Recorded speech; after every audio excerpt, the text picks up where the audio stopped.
एक दोस्त है लड्डू उर्फ ऋषि राय, वही जो है इसका कातिल निकलता है, जिससे लड्डू जो है वो काफ़ी फ्यूरियस हो जाता है और बड़ी बेरहमी से जो है उसका गला रेत करके उसे मार देता है। नमस्कार, आप देख रहे हैं न्यूज़ फॉर नेशन और मैं हूं सांत्वना आपके साथ। ताज़ा खबर राजधानी पटना से सामने आ रही है, जहां पर पटना की लेडी सिंघम काम्या मिश्रा ने हत्या के एक मामले का बड़ा खुलासा किया है। महज कुछ दिनों के भीतर पटना पुलिस ने इस पूरे मामले की गुत्थी सुलझा ली है। आपको बताएं कि यह मामला गत 27 और 28 जुलाई का है, जहां पर एक लड़की की वजह से दो दोस्त आपस में भिड़ गए और एक दोस्त ने अपने दूसरे दोस्त की हत्या कर दी। ये पूरा मामला राजधानी पटना के पुनाइट चक इलाके का है।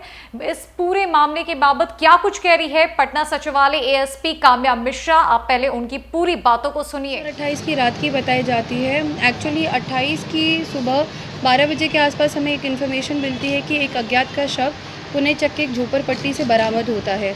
जब शव का पहचान किया जाता है तो वो एक पिंटू नाम के आदमी का निकलता है।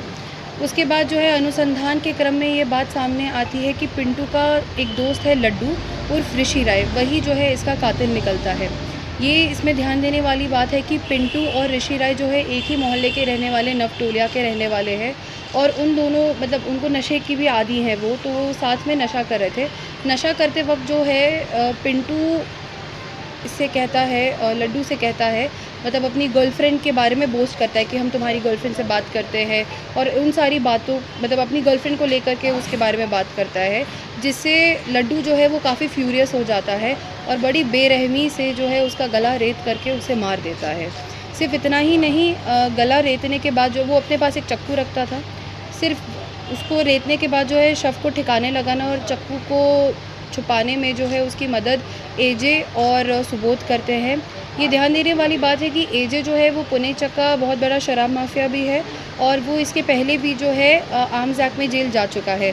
इस बार जब वो बरामद हुआ फिर उसके घर से जो है फिर से हमें आर्म्स मिला था और एक तरह से वो पुणे चक का बाहुबली भी है और लड्डू जो है वो एजे की शराब कारोबारी उसमें मदद भी करता था शराब के कारोबार में।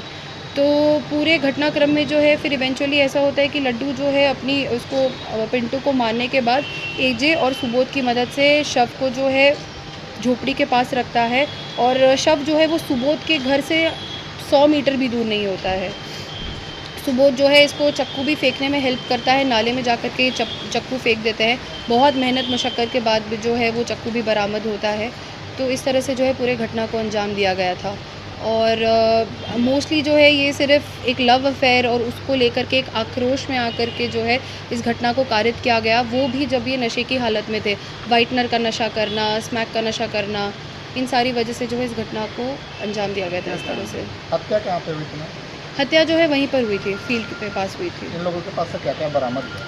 इनके पास से एक हथियार बरामद हुआ है जो कि एजे के पास से हुआ है, लोडेड पिस्टल था। 2 गोलियां जो है सुबोध के पास से बरामद हुई। सचिवालय एसपी काम्या मिश्रा के मुताबिक 27 जुलाई की रात मुकुल कुमार उर्फ एजे मृतक पिंटू के साथ नशा कर रहा था, जिस दरमियान मृतक पिंटू ने मुकुल की गर्लफ्रेंड के बारे में कुछ भला बुरा कहा, जिससे मुकुल गुस्से में आ गया और अपने पास रखे चाकू से अपने दोस्त की गोद कर हत्या कर दी। हालांकि इस पूरे मामले में शव को ठिकाने लगाने में ऋषि राज उर्फ लड्डू और सुबोध कुमार ने मुकुल की मदद की थी, जिसका खुलासा तीनों अपराधियों के पकड़े जाने के बाद हुआ है। पुलिस ने हत्या में इस्तेमाल किए गए हथियार के साथ साथ इनके पास से कई और हथियार बरामद किए हैं। इनके घर की तलाशी ली गई, जहां पर आर्म्स बरामद किए गए हैं। काम्या मिश्रा ने कहा है कि जिन 3 अपराधियों को गिरफ्तार किया गया है उनकी संलिप्तता पहले कई मामलों में रही है। साथ ही साथ एजे उर्फ मुकुल को पुनाइट चक का बाहुबली और शराब माफिया कहा जाता था। वो अक्सर जो है वो शराब के मामलों में संलिप्त पाया जाता था। पुलिस ने तीनों अपराधियों को पकड़कर जेल भेजने की कवायद में जुटी हुई है। आपको बताइए कि पूरी घटना राजधानी पटना के पुनाइट चक इलाके की है, जहां पर महज एक लड़की की वजह से 2 दोस्त आपस में भिड़ गए। दोनों नशे की लत में थे, जहां पर एक दोस्त ने अपने दूसरे दोस्त की हत्या कर दी और अन्य 2 दोस्तों के मदद से शव को पास के झोपड़पट्टी में छुपाने की कोशिश की गई। हालांकि महज कुछ ही दिनों के अंदर पटना पुलिस ने इस पूरे मामले को सॉल्व कर लिया है। शव की बरामदगी हो चुकी है, 3 लोगों को गिरफ्तार किया गया है। पटना सचिवालय एसपी काम्या मिश्रा ने बताया है कि इस पूरे मामले की आगे की जांच पड़ताल चल रही है और तीनों अपराधियों को जेल भेजने की कवायद लगातार जारी है। फिलहाल के लिए इस अपडेट में इतना ही है। कई अपडेट्स के लिए हमारे साथ बनी रहे न्यूज़ फॉर नेशन में। नमस्कार।